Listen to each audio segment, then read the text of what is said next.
It's a bright afternoon, and the four of us are making our way around the outside of our tranquil neighborhood. As we wander to the outskirts of the neighborhood, we stumble upon a part that we've never really paid much attention to before. It's a densely wooded area, full of tall trees.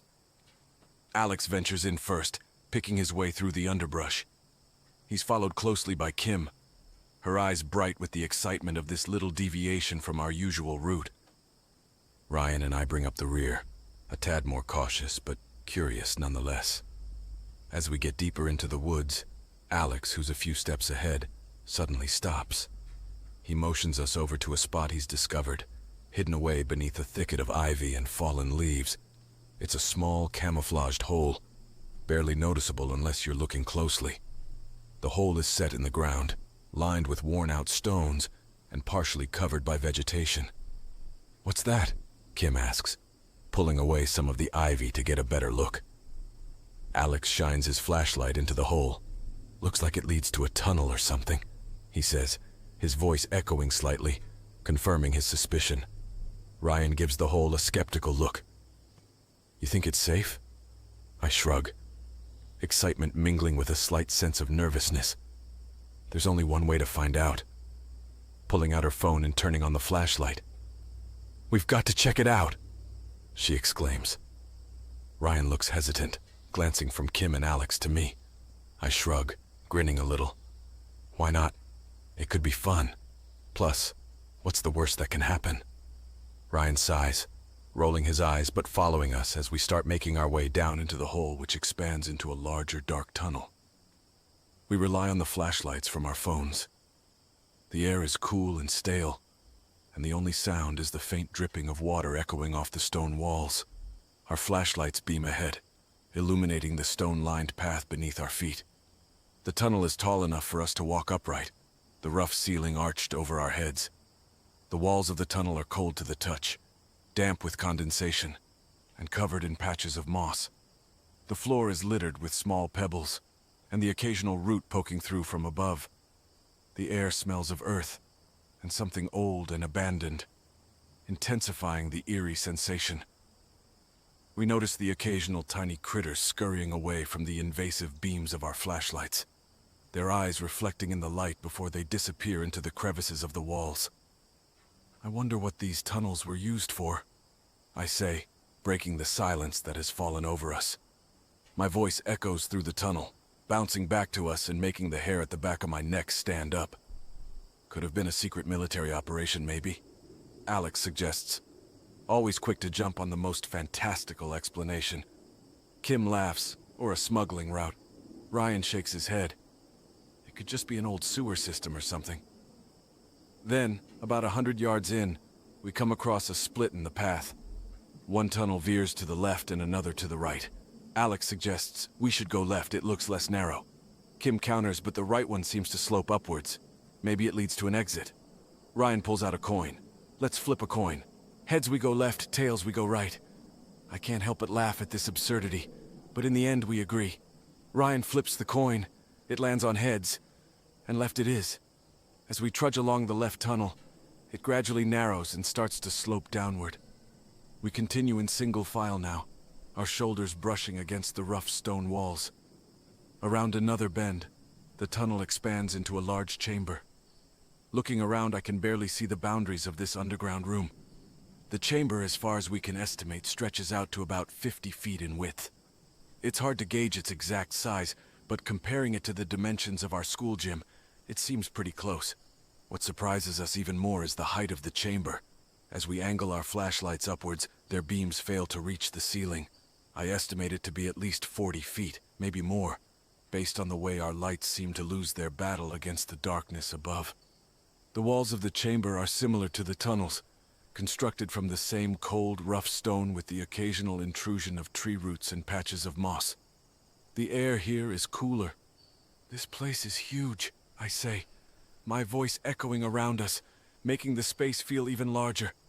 Kim responds, "I never would have guessed something like this was under our neighborhood." As our lights sweep across the chamber, they reveal multiple tunnels branching off from this central area, some narrower than others, some sloping upward, others downward. How many tunnels do you think there are? Ryan asks, squinting into the dark. I count quickly. At least 7, I think, Alex adds. And they all seem to lead in different directions. This place is like a maze. We quickly realize that venturing randomly into one of the multiple tunnels branching off the chamber could potentially get us lost. Ryan suggests we should map out our route, mark the walls or something, so we know how to get back. Kim agrees. Good idea, we can use chalk. I have some in my bag. With Kim's colorful chalk, we start by drawing an arrow on the floor at the entrance of the chamber, pointing back the way we came. We also decide to always keep to the right whenever we come across a junction to avoid getting lost. The tunnel is narrower, requiring us to walk single file. As we walk deeper, the tunnel begins to slope downward. We continue in silence, the only sound being our synchronized footsteps and the occasional drip of water in the distance.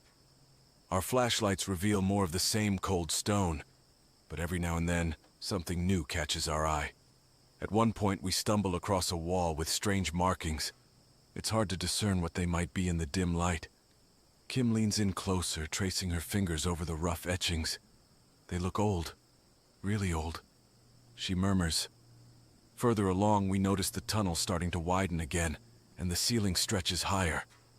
The air here feels a bit fresher, a bit less stale. The stone under our feet changes, becoming smoother and more worn. Suddenly, my flashlight catches something in the corner of the tunnel. Hey guys, look at this, I say, pointing my beam at a small mound of odd, papery material. We gather around to inspect the pile. As we get closer, it becomes apparent that these are shed skins. They are oddly translucent, with a parchment-like texture. The skins are crumpled and discarded, appearing as if whatever creature shed them had simply crawled out and left them behind. The color of them varies from a ghostly white to a dull gray. Oh my God, Kim breathes out, her voice a whisper in the echoing chamber. Are these shed skins? I think so, Alex confirms, crouching down to take a closer look, but not like any snake or insect I've ever seen. I look from one friend to another, seeing my own growing unease reflected in their faces. It's one thing to theorize about the presence of creatures, but it's another thing entirely to see the physical evidence. Ryan takes a few steps back, shining his light further down the tunnel. This means there's something alive down here, he says, stating the obvious but somehow making it more real. Yeah, I respond. And judging by the size of these skins, it's nothing small. We all share a moment of silence, the gravity of our discovery sinking in. Further into the tunnel, we discover a set of footprints, unlike any we've seen before. They're imprinted in a soft patch of earth, each print bearing 6 distinct fingers, with the hint of a claw at the ends. I've never seen prints like these, Ryan says, crouching down to inspect them closely. His words amplify the uneasiness slowly creeping upon us. The most disturbing find is a pile of discarded food remains. The remnants include a variety of half-eaten bugs and a few small, gnawed-on mammal bones. This is kind of terrifying, Kim murmurs, eyeing the pile with a mix of fascination and revulsion. Suddenly, Alex freezes in his tracks, his hand outstretched to halt us. Look, he whispers, his voice trembling as he points ahead. My heart thuds against my ribcage as I follow his line of sight. There, further down the tunnel, lit by the narrow beam of our flashlights, is a creature. It's monstrous, a grotesque form of life sculpted by years of darkness. It's larger than any of us, crouched low, and its skin is an eerie, sickly gray. The discarded skins we'd found earlier suddenly make sense. The creature moves on all fours, each foot ending in a set of 6 clawed digits. Its back arches slightly with skin stretched over prominent bones. Its eyes are what catch my attention the most, large, round, and reflective. They catch the light from our flashlights and throw it back in a ghostly glow. For a moment, we are frozen in our tracks, captivated by the terrifying sight before us. Then, in the chilling silence that has fallen over us, the creature stirs. Its massive head swivels towards us. The sight of its reflective eyes locking onto us sends a surge of adrenaline through my veins. It lets out a low sound that bounces off the walls of the tunnel, filling the space around us. The sound is unlike anything I've ever heard, an eerie combination of growls and hisses that raise the hairs on the back of my neck. It's seen us. Back away slowly, Alex whispers, his voice trembling but determined. We begin to retreat carefully, keeping our eyes locked on the creature. The flashlight beams shake in our trembling hands, casting an eerie light on the tableau. The creature watches us. Its massive form is still crouched in the tunnel. It makes no move to follow. It just watches, and the sound of its raspy breath echoes in the silence of the tunnel. The creature remains unmoving, its gaze never straying from ours. "Stay together," I whisper, my voice trembling. There's an unsettling intelligence in its gaze that makes me shudder. We walk back down the tunnel, trying to remember the way we came. Our adventurous spirit has been replaced with a single-minded focus on escaping the tunnel system. Suddenly, the tunnel echoes with the sound of the creature's low growl, making us jump. We turn back to look, and we see the creature start to follow us. We quicken our pace, and our footsteps reverberate loudly in the stone tunnel. Suddenly, we all stop in our tracks. Another sound interrupts our escape. It's faint at first, but grows steadily louder. The unmistakable sound of movement coming from a different direction in the tunnels. "Wait, do you guys hear that?" Kim whispers, her voice shaking.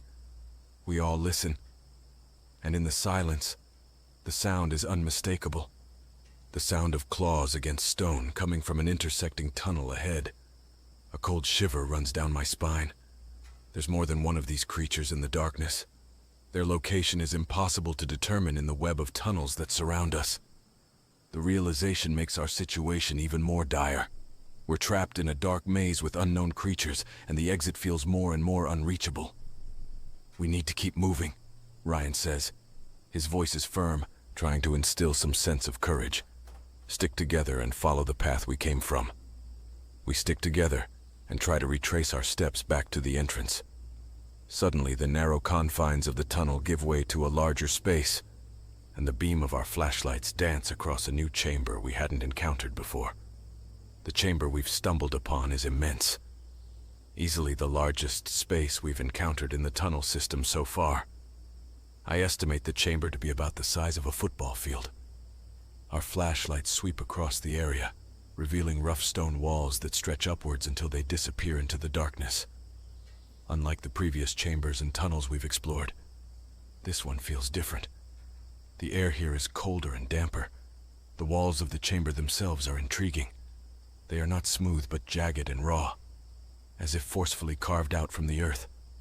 The chamber is primarily empty, adding to its eeriness. But as we sweep our flashlights around, we notice something that makes us pause. There's a strange marking on one of the walls, an array of scratches that seem out of place. Upon closer inspection, the scratches seem deliberate, almost like some kind of language or code. We didn't come this way before. His voice echoing in the spacious cavern. A wave of cold realization washes over us. In our panicked escape, we've taken a wrong turn. I swallow hard, feeling a knot of fear in my stomach. The terrifying reality of our situation hits us harder than ever. Not only are we deep inside a maze with these creatures, but we're now also lost. Every direction seems the same. The dark, gaping entrances of various tunnels promise nothing but more confusion. We need to think this through, Kim says, her voice wavering. We can't lose our heads. We decide to turn back, to retrace our steps to the tunnel from which we emerged into the chamber. We know our chances are better if we stick to what's somewhat familiar, even if it's a path that's brought us here, lost and scared. A sound freezes us in our tracks. It's a low growl, resonating from the darkness of the tunnel we were about to venture back into. The echo carries the growl throughout the chamber, bouncing off the walls and ringing in our ears. Our flashlights illuminate the tunnel entrance just in time to catch a glimpse of the luminescent eyes of the creature. It's still following us, stalking us through the shadows of the tunnel system. We can't go back the way we came. We have to find another way out. We turn back to the chamber and our flashlight beams dance across the walls, desperately seeking another exit. We scan the chamber and the vast space now feels even larger, even more intimidating. There are a few tunnels leading out from it. We have no choice but to choose one and hope it can lead us back to where we came from. We can't just guess our way out of here, he says, his voice echoing around the chamber. We need to think this through. Any ideas? Ryan steps forward, his flashlight beam focused on the 3 visible tunnel entrances. We need a way that's as far from that thing as possible. But also, remember when we entered the tunnel system? The path sloped downwards. If we want to get out, we should find a tunnel that heads upwards, right? Ryan's reasoning makes sense. We need to head up back towards the surface. Kim, who's been silent, now speaks. That tunnel, the one on the far left, it seems to have a slight incline, she says, pointing with her flashlight. We all turn our attention to the tunnel Kim has indicated. It does seem to rise, albeit slightly. With a collective nod, we agree. Let's do it, I say, trying to keep my voice steady. Stay close, stay quiet, and keep your flashlights ahead. As we step into the chosen tunnel, the sound of our footsteps bounces off the narrow stone walls. The beam from our flashlights is the only source of light, providing a meager path ahead. The tunnel continues to rise gently. Our pace quickens as we navigate the upwards incline. We reach a point where the tunnel forks into 2 pathways, one continuing upwards and the other branching off to the right. We pause to examine the 2 tunnels. So, what do we do? Alex asks. Ryan kneels, examining the ground at the mouth of each tunnel. I don't see any footprints or other signs to suggest which way the creatures might prefer, he whispers.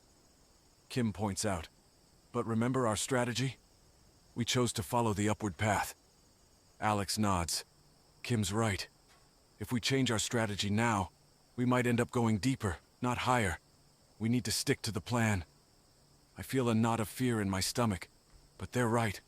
We can't let fear drive us off course. The upward path seems our best bet. Okay, then we'll continue upwards, I tell them. And with that, we move towards the tunnel that continues to ascend. The air feels colder here, carrying a damp smell that seems to intensify as we progress. We keep our flashlights trained ahead, revealing nothing more than the unending stone walls. As we move, I notice the walls of the tunnel start to change. The stone seems more worn, and there are fewer signs of the creatures we've been trying to avoid. I can't tell if it's a good sign, or just another unknown we're walking into. Finally, we reach another split in the tunnel. One path continues upwards while the other veers off to the left. Again, we find ourselves at a crossroads. We stick to our plan, choosing the path that continues to ascend, guided by the simple logic of up means out. As we traverse the selected path, the air begins to change. There's a freshness to it, a subtle shift that raises my hopes. Are we getting closer to the surface? Just when the fatigue begins to set in, we come upon a familiar sight.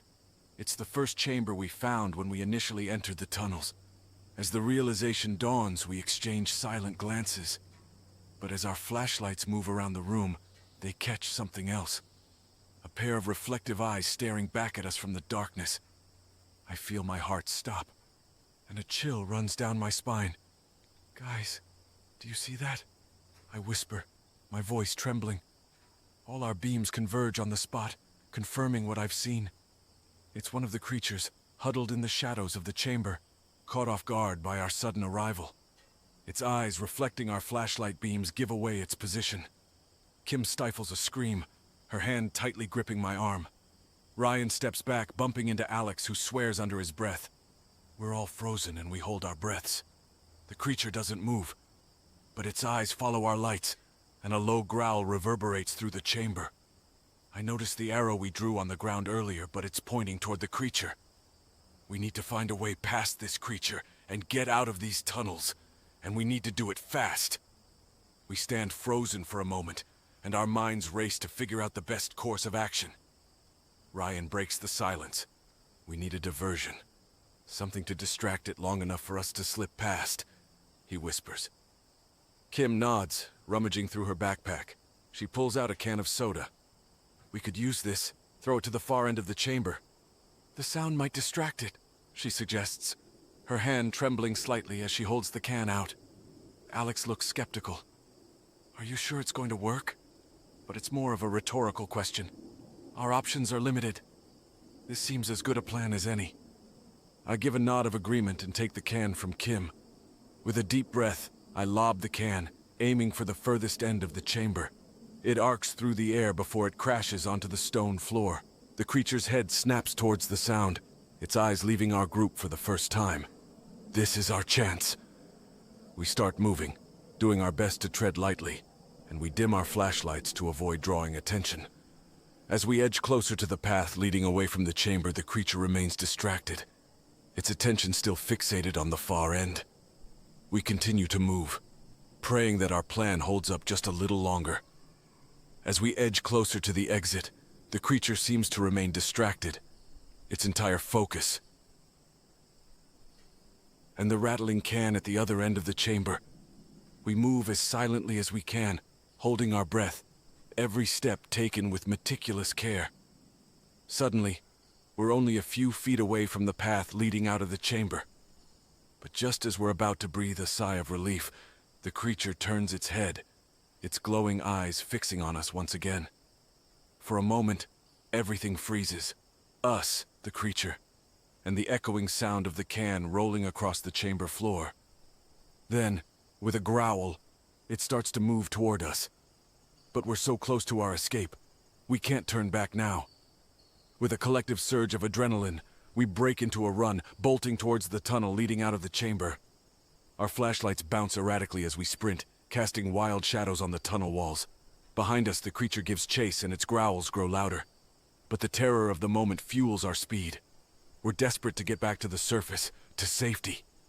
We finally see a break in the endless stone and darkness, a small patch of light. Hope surges within us. It's the exit. We're almost there. Just as we nearly make it, a final roar echoes from the chamber, but we don't look back. We can't afford to. The exit is a small circular opening about 3 feet above our heads. Alex, the tallest among us, takes a knee, cupping his hands to give Ryan a boost. Ryan steps into Alex's hands, and with a strong push from Alex, manages to hoist himself up and scramble out of the opening. Kim goes next, using the step up from Alex to reach the exit. I hear her gasp as she emerges into the daylight, followed by the sounds of Ryan helping her to move clear of the opening. Finally, it's just Alex and me. Without a word, Alex shifts his position, giving me a nod. I step into his hands, and my heart pounds as he pushes upwards. Feeling a pair of hands grabbing mine, I'm pulled up and out, and the sunlight momentarily. Now it's just Alex in the tunnel. We don't waste any time. I lay down flat on the grass, extending my hand as far into the tunnel as I can. Alex takes a few steps back, then launches himself towards the exit. His fingers latch onto mine and I grip them tightly, my other hand joining to pull.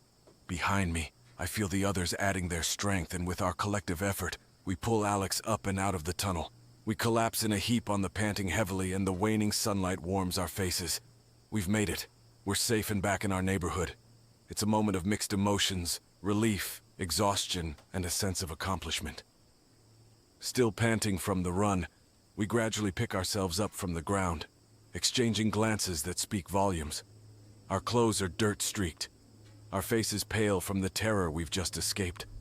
There's a spark of shared triumph in our eyes. We all sit there for a while, not saying a word. Who would have thought that beneath these manicured lawns and peaceful houses lurked a network of tunnels inhabited by creatures of the dark? We get up slowly and cast one last look at the hidden entrance before covering it with some nearby branches and leaves. It's a crude camouflage, but it will work for now.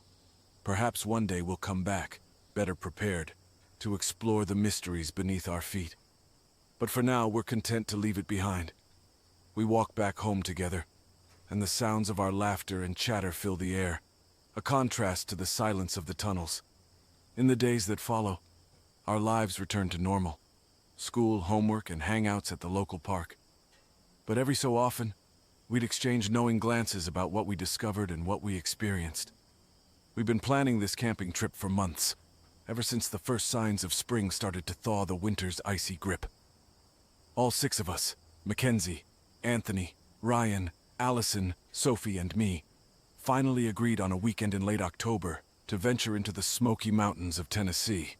It's a compromise between those of us who crave the dense forests of the Pacific Northwest and those who prefer the more familiar terrain closer to our home base in Atlanta. The Great Smoky Mountains National Park seems like the perfect middle ground.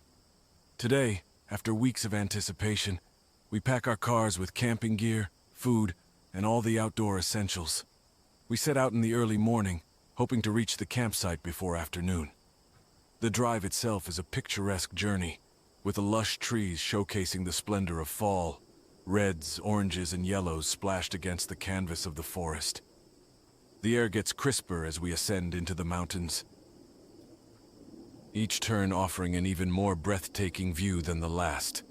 Finally, we arrive at the Elkmont Campground, one of the most popular sites in the park. It's relatively empty, perhaps because most people are deterred by the late-season weather. We're just happy it means fewer neighbors and more solitude. We select a site that offers a balance of open space and tree cover, somewhere we can easily pitch our tents yet still feel enveloped by the wilderness. Mackenzie and Allison immediately get to work on the tents, expertly threading poles through fabric loops. Anthony and Ryan are on firewood duty, venturing into the woods with axes in hand. Sophie has her camera out and is capturing every moment, from the menial tasks of setting up camp to the natural beauty surrounding us. By the time we finish setting up, the sun has reached its peak in the sky. We take a moment to admire our handiwork. 3 tents neatly aligned, a fire pit ready for tonight's bonfire, and a makeshift kitchen area where we'll prepare our meals. We have the rest of the day to explore, and we're eager to take advantage of it. But first, lunch. We prepare sandwiches and a salad, taking time to enjoy our first meal in the great outdoors. Mackenzie brings out her infamous chocolate chip cookies for dessert. As we eat, we discuss plans for the afternoon. A consensus is reached to go for a hike, targeting a trail known for its waterfall views. Everyone have their hiking boots? Anthony asks as we prepare to set out. Yep, good to go, Ryan replies, double knotting his laces for good measure.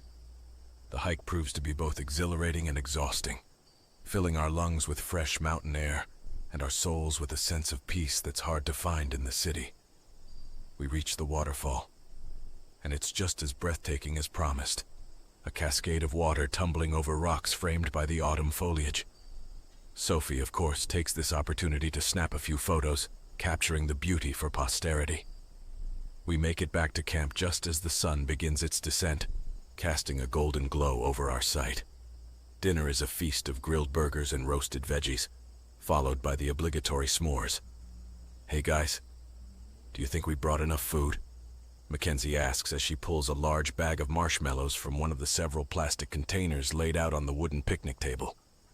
The table is covered with an array of food items, bags of chips, sandwich fixings, canned beans, and a cooler full of drinks. With the amount you eat, never, Anthony replies. His joke is punctuated by the sound of a stick landing on an already sizable pile of firewood. He's been busy collecting branches and logs from the surrounding area, anticipating a night of storytelling and laughter around the campfire. Our laughter rings out, filling the open space of our campsite, nestled among towering pine trees. Above us, the sky is a brilliant shade of blue. The sun is at its zenith, casting a warm, inviting glow on our setup. We have tents assembled in a semicircle around the fire pit, and backpacks are neatly placed next to each tent. Despite the idyllic setting, we are aware of the looming weather change. We've been occupied with setting up camp and preparing lunch, a smorgasbord of deli meats, cheeses, and bread. But as we move toward dinner time, we become aware of the shifting atmosphere. The wind rustles the treetops more aggressively, and the sky transforms. Once bright and clear, it's now clouding over, becoming a canvas of darkening grays. Noticing the change, Anthony pulls out his phone from the pocket of his cargo shorts. He taps the screen a few times and studies the weather app, and his face turns serious. Guys, this isn't looking good, Anthony announces, holding his phone out for us to see. The screen displays a weather map, and even with our limited meteorological knowledge, we can tell the approaching storm system is large and intense. The storm is moving faster than expected, he continues. It's not just a bit of snow, it's a lot, and it's headed directly for us. His words sink in, cutting through the earlier excitement. We glance at each other, concern replacing the smiles on our faces. It's no longer a question of whether we have enough marshmallows or chips. We are faced with the more pressing concern of how to stay safe and warm in what is rapidly turning into a challenging situation. Snow? Are you kidding? Allison's eyes widen as she stares at Anthony's phone screen, displaying the weather alert. Her concern is visible, even in the dimming light. She tugs at the zipper of her fleece jacket, as if the action might somehow fend off the cold that's threatening to envelop us. No time for jokes, Ryan interjects, looking equally worried. He sets down the campfire poker he was using to stoke the fire. The flames, once cheerful and inviting, now seem insufficient against the impending storm. What's our plan? We can't stay in the tents. It's going to be impossible, I say, gripped by a sense of urgency. The fabric of our tents is sturdy but not designed to withstand heavy snowfall and strong winds. We need to find shelter, and quickly. All right, grab the essentials, Sophie commands. Her camera, which was out and ready to capture our camping moments, is swiftly packed into its bag. The bag zipper makes a quick zipping sound as she secures it. She slings it over her shoulder, already thinking ahead to what we'll need to survive the night. We all spring into action, our earlier relaxation replaced by adrenaline-fueled focus. Mackenzie opens the largest of our storage containers and starts pulling out bottles of water. Each bottle is placed into backpacks that we've emptied in a rush, leaving behind non-essentials like extra clothes and games. Allison grabs canned food and a can opener, adding them to her pack. Anthony tosses in a first aid kit, its red color a stark contrast to the earthy tones of our camping gear. Ryan and I are on flashlight duty, checking to make sure they work before adding them to the growing pile of necessities. We pull on our thickest jackets, hats, and gloves, bracing ourselves for the cold. Our boots are laced tightly, ready for the trek that lies ahead. Backpacks are hoisted onto shoulders, their weight a reminder of the seriousness of our situation. With one last glance at our campsite, we set off towards a dense part of the forest. The trees there are older and thicker, promising some degree of shelter from the wind and snow. We move quickly, following a barely visible trail that Anthony had explored earlier in the day. Our flashlights cut through the growing darkness, creating pools of light on the forest floor.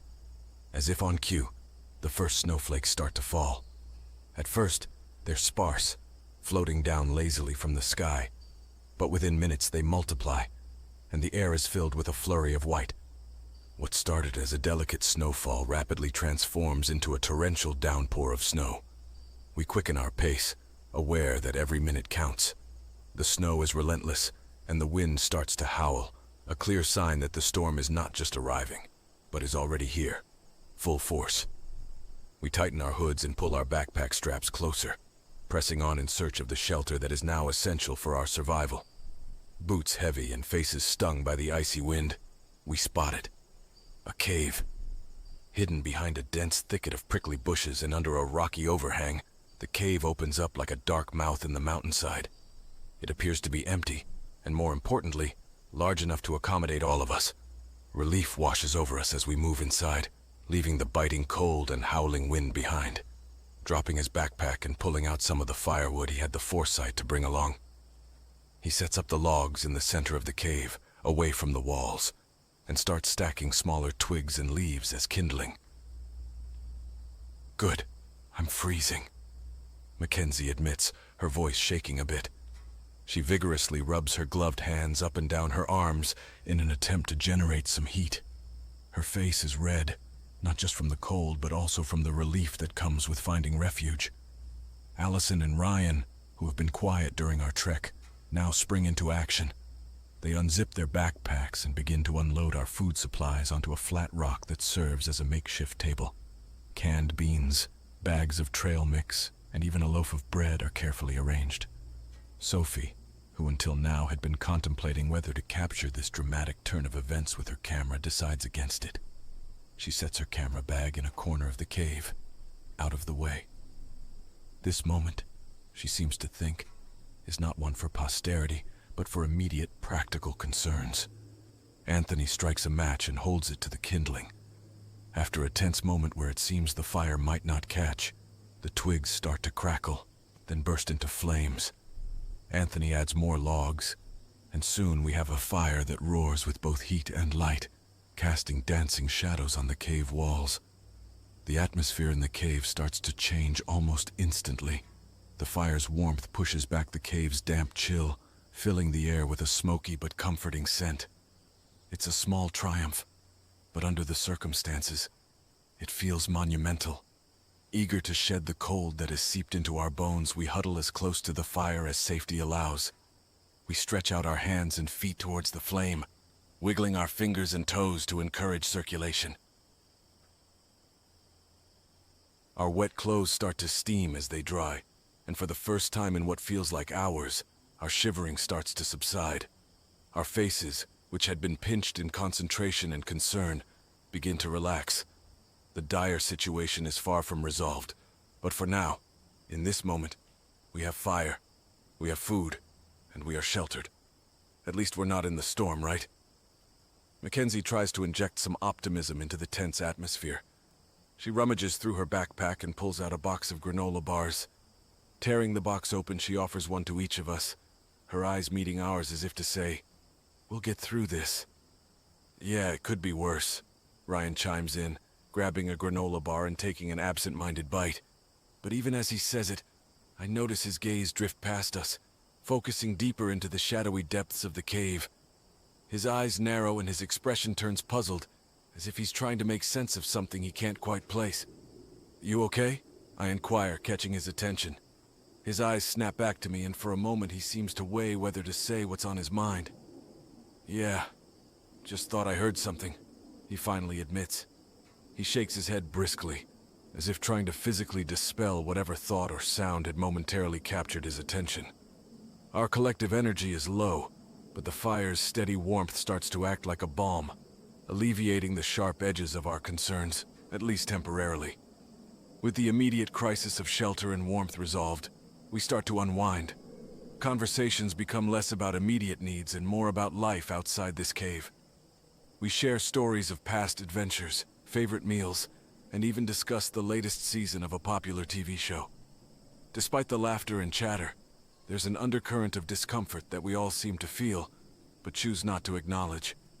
A nagging feeling that we're not the only occupants of this cave clings to each of us. Every so often one of us will pause, eyes darting to a dark corner or ears straining to pick up a sound that doesn't belong. But each time we dismiss it, attributing the uneasy feeling to the stress of the situation and the relentless howling of the wind outside the cave's entrance. After all, our senses are heightened, and the mind has a way of playing tricks when under duress. Still, the unspoken consensus is clear. It's easier to attribute our disquiet to familiar, understandable factors like stress or the storm outside.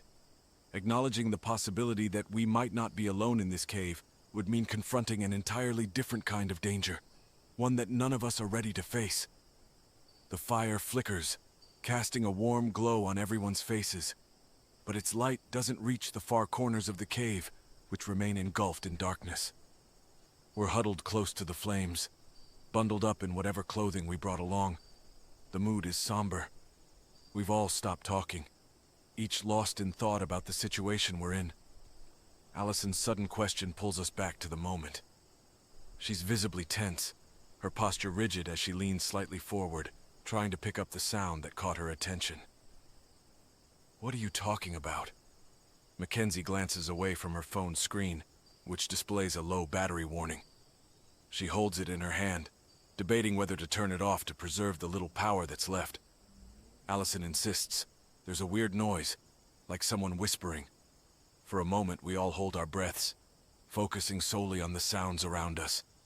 The fire continues to crackle and pop, its noise mixing with the sound of the wind that's still strong outside the cave.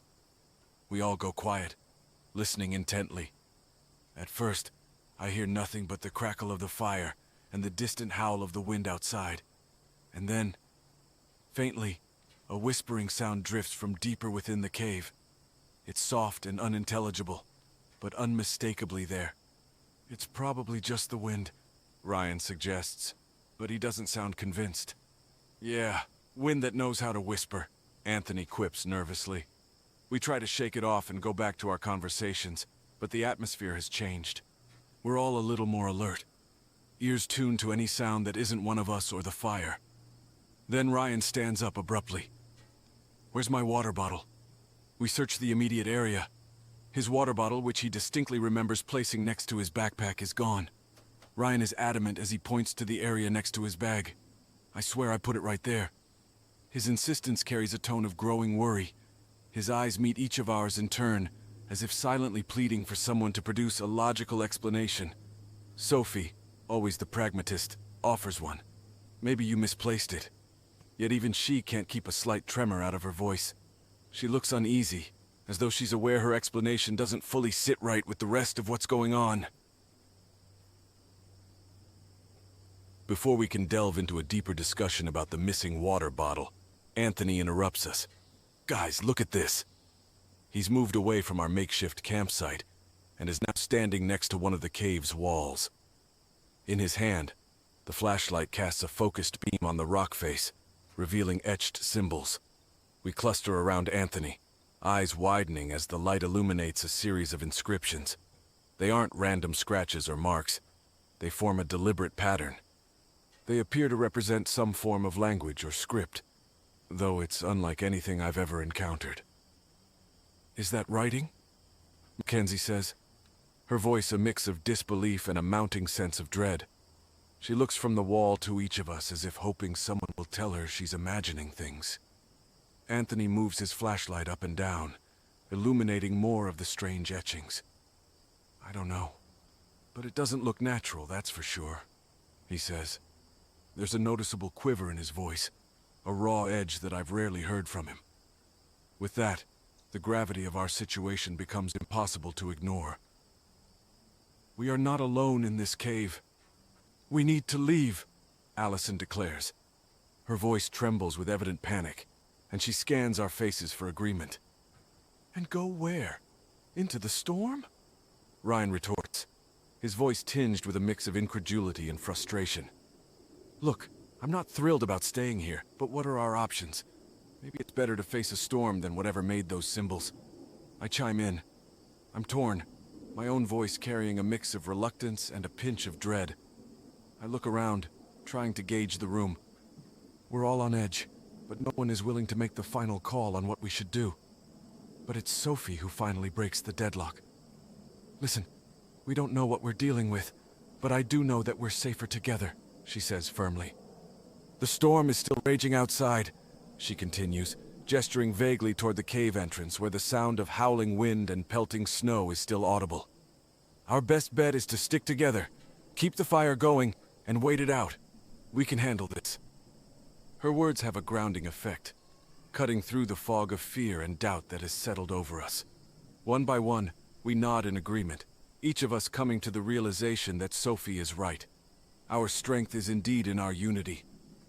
"We stick together then," Anthony says, succinctly summing up the group's unspoken consensus. He throws another log onto the fire, the flames leaping up as if encouraged by our decision. We return to our circle around the fire, each of us sitting noticeably closer to one another than before. The atmosphere is tense, and our senses are heightened to a near excruciating level. Each sound that drifts from the unseen depths of the cave, the slightest creak or distant whisper, makes us jump. But we put on brave faces for our own sakes as well as for each other's. But deep down, each of us is wrestling with the same realization.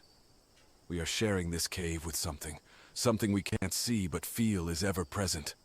Then, out of nowhere, a sharp scream shatters the quiet. We all snap our heads toward Allison. She's gripping her arm tightly, her knuckles white. Blood is seeping through her fingers from a gash that seems to have appeared out of nowhere. His voice tinged with both concern and alarm. He moves quickly toward Allison, his face a mask of confusion and worry. "I have no idea! Something slashed me!" Allison exclaims. Her voice quivers with panic, and her eyes are wide with disbelief. Anthony is already on his feet, lunging for the first aid kit we had stashed near the backpacks. He rips it open and hurriedly pulls out gauze and antiseptic. Without wasting a second, he starts to clean Allison's wound. his hands working quickly but cautiously as he wraps a bandage tightly around her arm to stem the bleeding. Then Sophie gets up and walks over to our bags laying against the cave wall behind us. I'm doing a quick check of our supplies to see if there's anything that might help us, Sophie announces. She zips open her bag and starts rummaging through its contents. A flashlight, some rope, a utility knife, and then her fingers hit something at the bottom of her bag that makes her stop. Curious, she grabs it and pulls it out. It's an old journal, its cover worn and pages yellowed. "Guys, look at this," she says, holding up the journal, her eyebrows furrowed in puzzlement. "How did it get in my bag?" "Intriguing as it is creepy," I reply. "Might as well see what's inside. It could be relevant." Sophie opens the journal and starts flipping through its brittle pages. Her eyes scan the entries quickly before she begins to read aloud. June 14th, 2015. I can't sleep. The noises are getting louder, like whispers, but not quite. Things are missing from our camp. Jason is sure he put his flashlight next to his sleeping bag, but now it's gone. She turns a few pages and continues. June 16th, 2015. The symbols on the walls are like nothing I've ever seen. They aren't just random. They are part of some language, a script maybe. I feel eyes on me. We all do. Mark says it's just stress, but I don't think so. Her voice grows softer as she reaches the last entry. June 18th, 2015. It's our last night, or it's supposed to be. We figured out a way to keep the entity at bay. Whatever is in this cave with us doesn't like...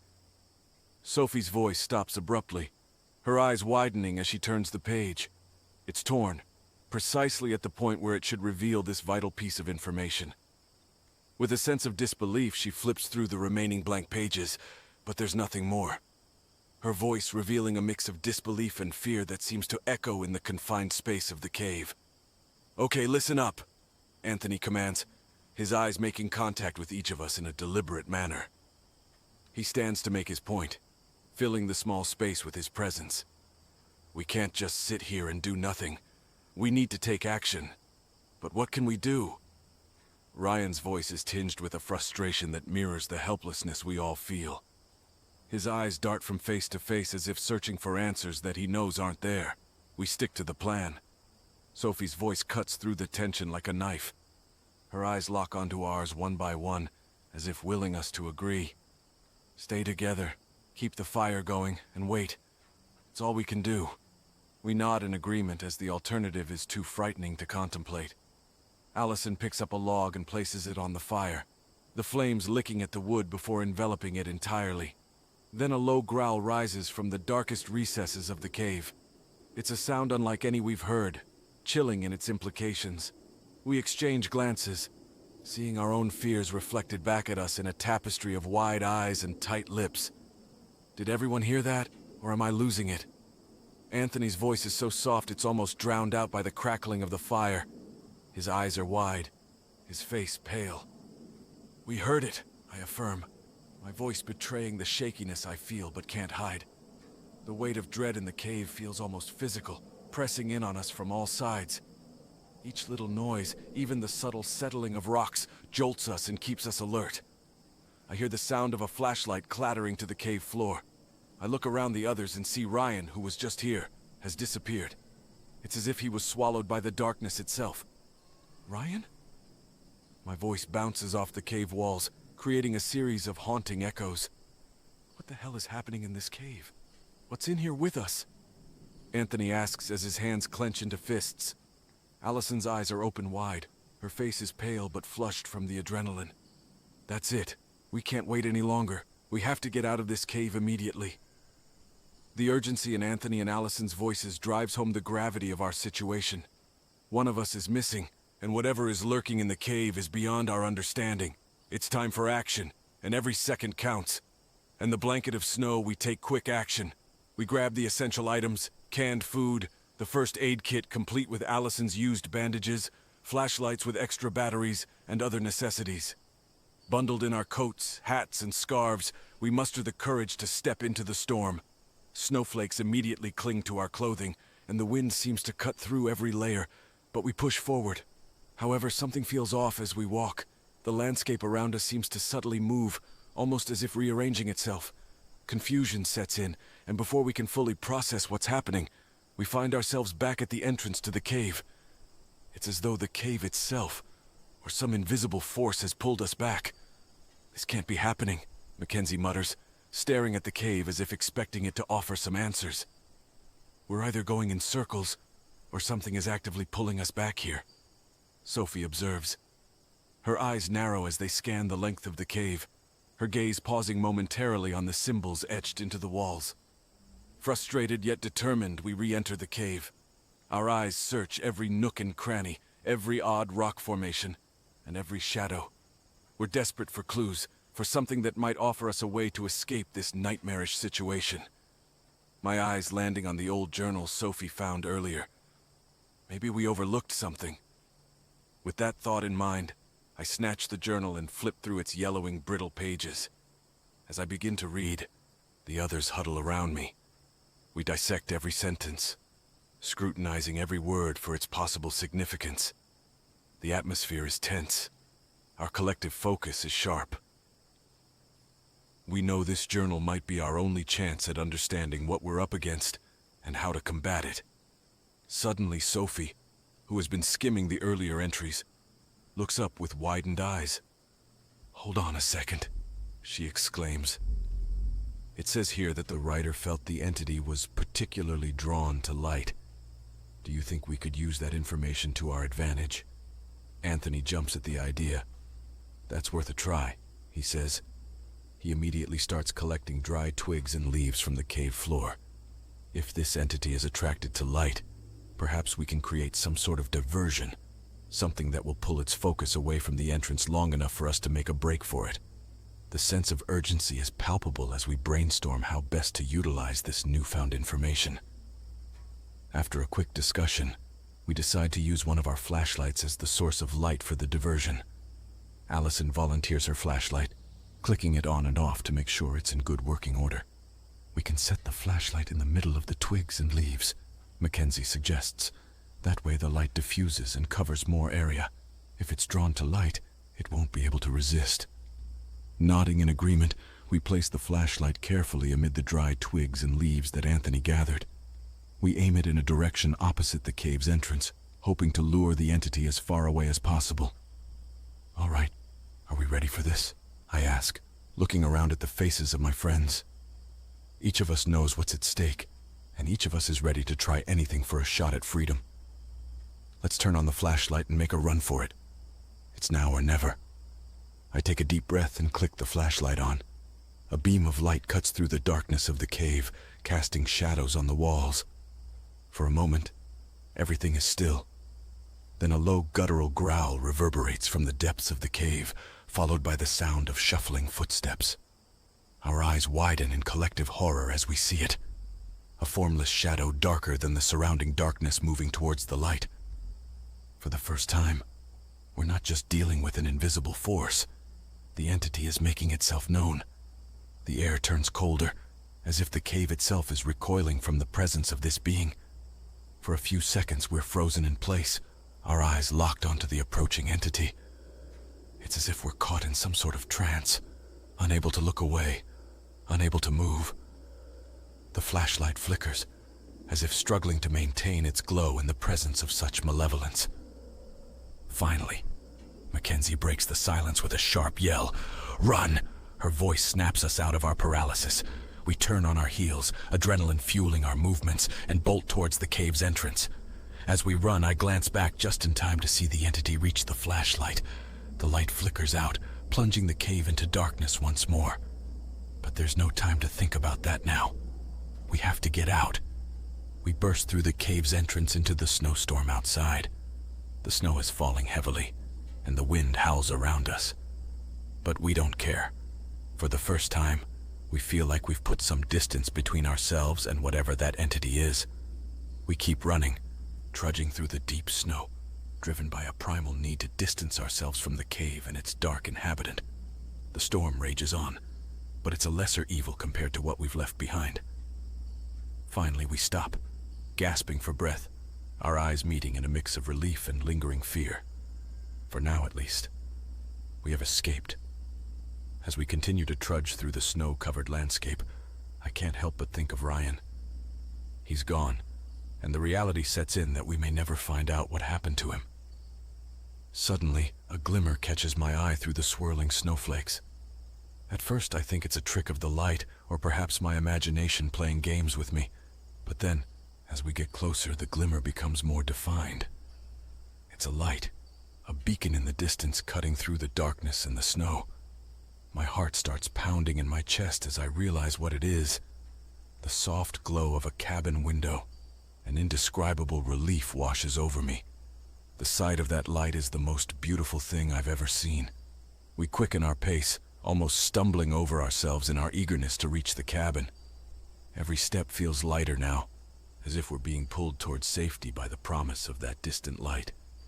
Our exhaustion and fear are momentarily forgotten, replaced by a newfound hope. Finally, we arrive. The cabin is modest but inviting, a single light shining through the window onto the snowy landscape. We don't question our good fortune. We simply accept it, too weary and relieved to care about the hows and whys. We open the door and step inside, leaving the cold, the forest, and the lurking entity behind us. Inside, the cabin is warm and welcoming, filled with the rustic charm of wooden furniture. And we'll probably never know what happened to Ryan. But for now, that's okay. We're safe, and that's what matters. As I look out the window at the snow-covered forest, it feels like we've emerged from a dark dream into a new reality, forever marked, but also forever grateful for this escape. The forest will always be there, its depths hiding secrets we may never unravel. But we've made it out. Download. Transcribe another file. Transcription times can vary depending on the file size, length of the content, and how busy our servers are.